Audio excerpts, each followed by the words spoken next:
এবছরে সকলকে অবগত করা হচ্ছে যে বর্তমান সামাজিক পরিস্থিতিতে বোন তিলোত্তমার আত্মার শান্তি কামনা ও বাংলাদেশে ঘটা হিন্দু নিপীড়নের প্রতিবাদে মাননীয় চিন্ময় প্রভুর নিঃস্বার্থ মুক্তির দাবিতে ভয়হারিণী কালী মন্দিরের সনাতন মঞ্চে আছি পরিষদের সদস্যগণ এই সিদ্ধান্তে উপনীত হয়েছে যে এবছর আমরা আমাদের বসন্ত উৎসব বাতিল করলাম ও সমাজের সকল সর্বসাধারণকে অনুরোধ করছি আপনারা আমাদের বোন তিলোত্তমার আত্মার শান্তি প্রার্থনা ও বাংলাদেশে হওয়া হিন্দু নিপীড়নের প্রতিবাদে চিন্ময় প্রভুর মুক্তির দাবিতে আপনারাও এবছরে রং খেলা বাতিল রাখুন ও প্রার্থনায় সামিল হন।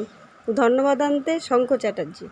আপনারা বলছেন যে চিন্ময় প্রভুকে আটক করে রেখেছে এবং দীর্ঘদিন ধরে সনাতনীর উপর যে অত্যাচার চলছে, দেখা যাচ্ছে যে একটা সময় বাংলাদেশে হিন্দুদের সংখ্যা ছিল প্রায় 30%, এখন সেটা প্রায় 5% এসে নেমেছে এবং পশ্চিমবাংলায় যত দিন যাচ্ছে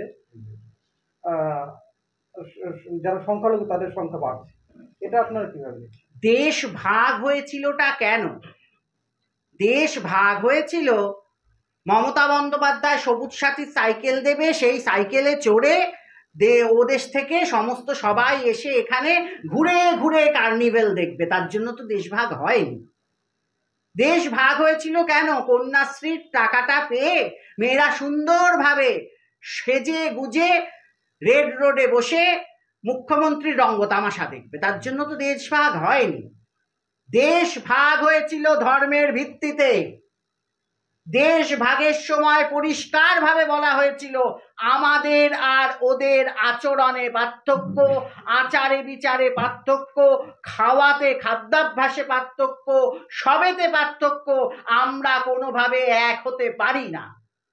তার আগে এই গানটা কখন লেখা হয়েছিল? মোরা এক বৃন্তে দুটি কুসুম হিন্দু মুসলমান, অনেক আগে লেখা হয়েছিল। এটা কোনো, আমরা তো সেই দেশভাগের পরে এটা এই সমস্ত কিছু তা তো নয়, কিন্তু তারপরেও দেশ ভাগ হয়েছিল। বৃন্ত একই বৃন্ত ছিল, কিন্তু তারপরেও কুসুমটাকেই কেটে খণ্ডিত করা হয়ে গেছে, ফুল ফুটতে দেওয়া হয়নি। কিন্তু আজকে দুর্ভাগ্য, একদিকে বাংলাদেশে প্রধান বিরোধী দল, তিনি বলেন, তাদের স্লোগান হরে কৃষ্ণ হরে রাম, শেখ মুজিবের বাপের নাম। হরে কৃষ্ণ হরে রাম বলে বিএনপির নেতারা। আর আমাদের দেশে আমাদের রাজ্যে মুখ্যমন্ত্রী বলেন, ওটা বিধানসভার মধ্যে বলেন কুম্ভকে, মহাকুম্ভকে বলে আমি ওটাকে মহাকুম্ভ বলে মনে করি না, আমি বলি ওটা মৃত্যু কুম্ভ। কোথায় পার্থক্য আছে?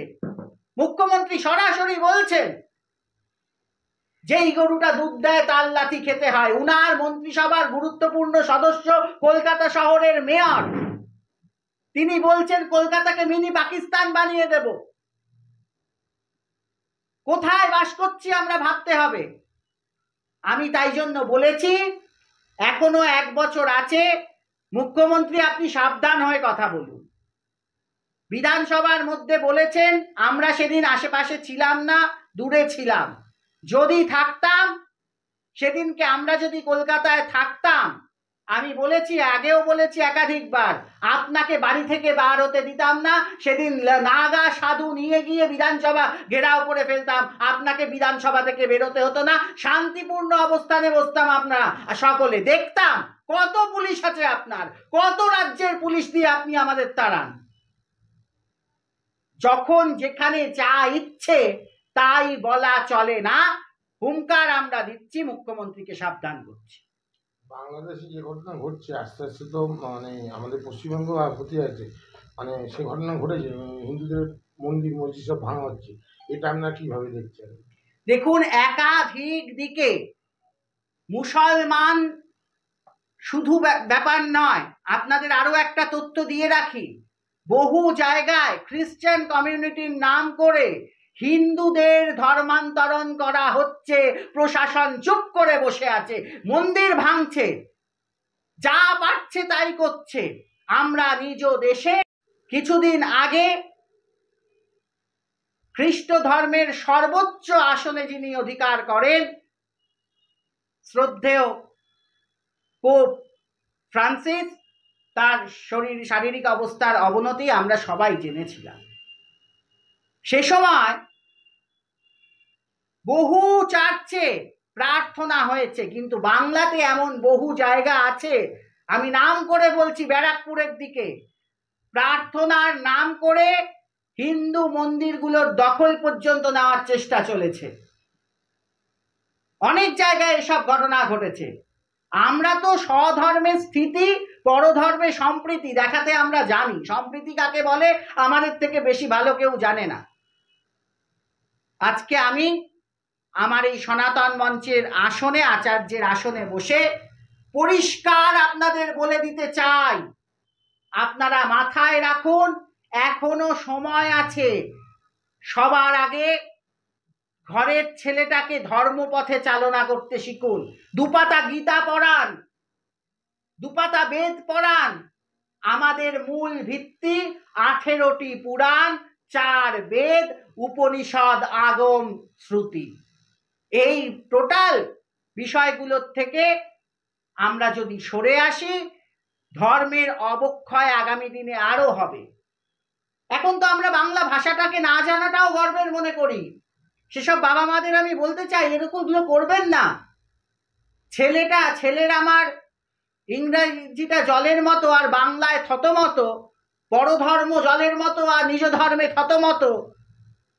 মাথায় রাখবেন, আপনারও কিন্তু আগামী দিনে, আমাদের ধর্ম বলে পিতৃদেব ভব, মাতৃদেব ভব, অতিথিদেব ভব, আর বিদেশে ওল্ড এজ হোমের সূত্রপাত হয় জার্মানি থেকে।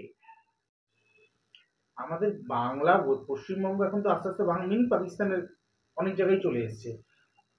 আপনি জানেন মুর্শিদাবাদে কি অবস্থা, কি বলবেন? দেখুন, এইসব করছে, এতে একটাই কথা বলবো, বিশ্বাস রাখুন, এরা করার চেষ্টা করবে, এতটাও ভেঙে পড়বেন না। আমরা তো বেঁচে আছি এখনো, নাকি? অসুবিধা নেই, মুখ্যমন্ত্রী করে যান, যা পারবেন আপনি করুন। আপনি বলেছেন, আপনার মন্ত্রিসভার লোক বলেছে মিনি পাকিস্তান অত সহজ। সৌরাবর্দী পারেনি, আর মমতা পারবে। বাংলার জনগণ জাগছে। আর কটা মাস আমরা সবাই, আমরা প্রকৃতভাবে বলছি, সাধারণ মানুষ জাগছে। মমতা বন্দ্যোপাধ্যায়কে সচেতন হতে হবে, না হলে কিন্তু আগামী দিনে যথেষ্ট বিপদ আছে। উনি প্রাক্তন হলেও কিন্তু উনাকে এ রাজ্যেই থাকতে হবে। এ রাজ্যে অন্য একটা সরকার চলবে, সেই সরকারের মন্ত্রিসভায় বিভিন্ন মন্ত্রীরা থাকবে, তার মধ্যে কোনো হিন্দুবাদী মন্ত্রীও থাকবে, আর মমতা বন্দ্যোপাধ্যায়কেও এই রাজ্যেই থাকতে হবে। একটা কোশ্চেন ছিল, স্বামী বিবেকানন্দ বলেছিল যে বিছানায় বসেও ঠাকুরকে দেখা যায়। এই সরকার দেখছি রাস্তা আটকে তার ধর্মকে রাস্তার মধ্যে নামিয়ে এনেছে, যেখানে প্রশাসন গার্ড দিচ্ছে, যখন নামাজ পড়ে রাস্তা আটকে নামাজ পড়ে। এটা কি যুগে দেখছি? চিন্তা করবেন না,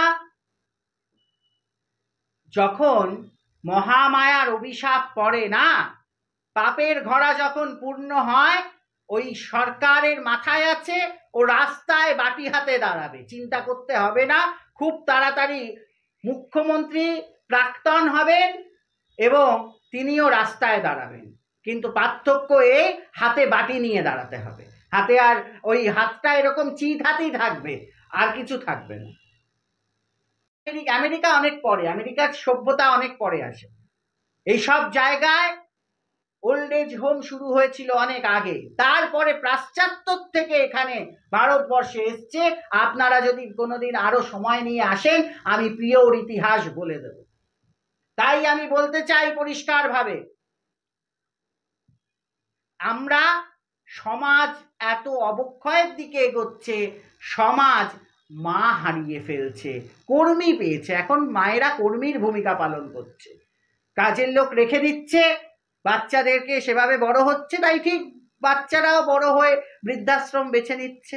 তাদের ধর্মজ্ঞান নেই, আর ধর্মজ্ঞান না থাকলে কোনটা মহাপ্রসাদ আর কোনটা গোমাংস পার্থক্য করাটা কিন্তু খুবই সমস্যাদায়ক হয়।